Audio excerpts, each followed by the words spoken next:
जम्मू कश्मीर में देश के दुश्मनों के खिलाफ सुरक्षा बलों का ऑपरेशन जारी है। टारगेट किलिंग के खिलाफ एनआईए की छापेमारी में कितने लोगों को हिरासत में लिया गया, कहां से आतंकियों के 4 मददगारों को गिरफ्तार किया गया और एलएसी विवाद को लेकर कल हुई लंबी बैठक के बाद चीन ने क्या कहा है। दुश्मन देशों की साजिशों से जुड़ी खबरों के लिए देखते हैं टॉप 9 चीन पाक साजिश। एलएसी विवाद को लेकर कल हुई 13वें राउंड की बैठक के बाद चीन के वेस्टर्न थिएटर कमान के प्रवक्ता कर्नल लॉन्ग शाहुआ ने कहा है कि भारत अपने रुख पर सख्ती से अडिग है। भारत 1 इंच भी पीछे हटने को तैयार नहीं है। भारत के सख्त रुख को देखते हुए चीन ने कहा है कि वो भारत के साथ मिलकर काम करना चाहता है। चीन ने उम्मीद जताई है कि विवाद का समाधान दोनों देश आपसी सहमति और बेहतर समझ के साथ निकाल सकते हैं। एलएसी पर जारी विवाद को लेकर भारत और चीन के बीच कमांडर स्तर की 13वें दौर की कल बातचीत भी बेनतीजा रही। एलएसी के पास चीन की सीमा मोल्डो में कल 8.5 घंटों तक दोनों देशों के बीच बैठक चली। भारत ने चीन को 2 टूक कहा कि वो बाकी बचे टकराव वाले सभी जगहों से अपनी सेना को पीछे करे और मई 2020 से पूर्व की स्थिति बहाल करे।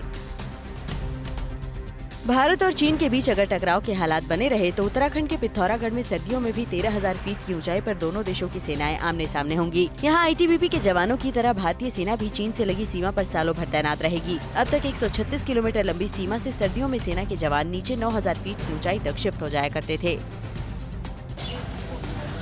जम्मू कश्मीर के 2 इलाकों में आतंकियों के साथ सुरक्षा बलों की मुठभेड़ जारी है। अनंतनाग के खागुंद सुरक्षा बलों और आतंकियों के बीच बीती रात चली लंबी मुठभेड़ में एक आतंकी को मार गिराया गया है। सुरक्षा बलों ने पूरे इलाके को घेर लिया है। सर्च ऑपरेशन जारी है। इलाके में कुछ और आतंकियों के छिपे होने की खबर है। दूसरी तरफ बांदीपोरा के हाजन इलाके में भी आतंकियों के साथ एनकाउंटर चल रहा है। पाकिस्तान की खुफिया एजेंसी आईएसआई भारत के खिलाफ खतरनाक साजिश रच रही है। अलर्ट के मुताबिक आईएसआई भारत में विमान सेवा को निशाना बनाने के लिए साइबर अटैक की साजिश रच रहा है। आईएसआई एटीसी रूम में पेन ड्राइव के जरिए पूरा सिस्टम डिस्टर्ब करने की साजिश रच रहा है। इस खतरनाक साजिश के जरिए आतंकवादी बड़े पैमाने पर विमान हादसा कराना चाहते हैं। साथ में पावर ग्रिड को फेल करने की साजिश रची जा रही है। जम्मू कश्मीर में टारगेट किलिंग की वारदात के बाद सेना ने अभियान चलाकर बांदीपोरा से आतंकियों के 4 सहयोगियों को गिरफ्तार किया है। रविवार को एनआईए ने कश्मीर घाटी में कई जगहों पर छापा मारकर लश्कर ए तैयबा के हैंडलर टीआरएफ ग्रुप के 4 लोगों को गिरफ्तार किया है। कुछ दिन पहले बांदीपोरा में मोहम्मद शफी नाम के ड्राइवर की बीच बाजार में टीआरएफ के आतंकी ने हत्या कर दी थी। घाटी में हाल ही के दिनों में आतंकियों के हमले में आम नागरिकों की हत्या के बाद एनआईए ने जम्मू कश्मीर के श्रीनगर, अनंतनाग, कुलगाम समेत कई जगहों पर छापेमारी कर 700 से ज्यादा लोगों को हिरासत में लिया है। हिरासत में लिए गए लोगों पर आतंकियों की मदद करने का आरोप है। इनमें से 500 लोगों का कनेक्शन प्रतिबंधित धार्मिक और आतंकी गुटों से भी है। एनआईए ने श्रीनगर में निजी कंपनियों के मालिकों के घरों पर भी छापे मारे हैं।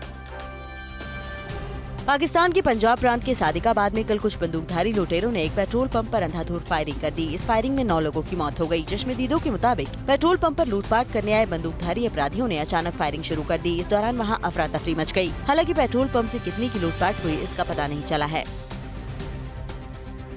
पाकिस्तान में चीन को अपने निवेश को लेकर चिंता सताने लगी है। बलूचिस्तान में बलूचों के विद्रोही तेवर और हमले को लेकर चीन ने अब ग्वादर बंदरगाह पर बन रहे चाइना पाकिस्तान इकोनॉमिक कॉरिडोर को कराची शिफ्ट करने का फैसला किया है। बलूचों के हमले से चीन के साथ पाकिस्तान की सांसें भी फूली हुई हैं। चीन का सीपेक प्रोजेक्ट उसकी बेल्ट एंड रोड प्रोजेक्ट का हिस्सा है।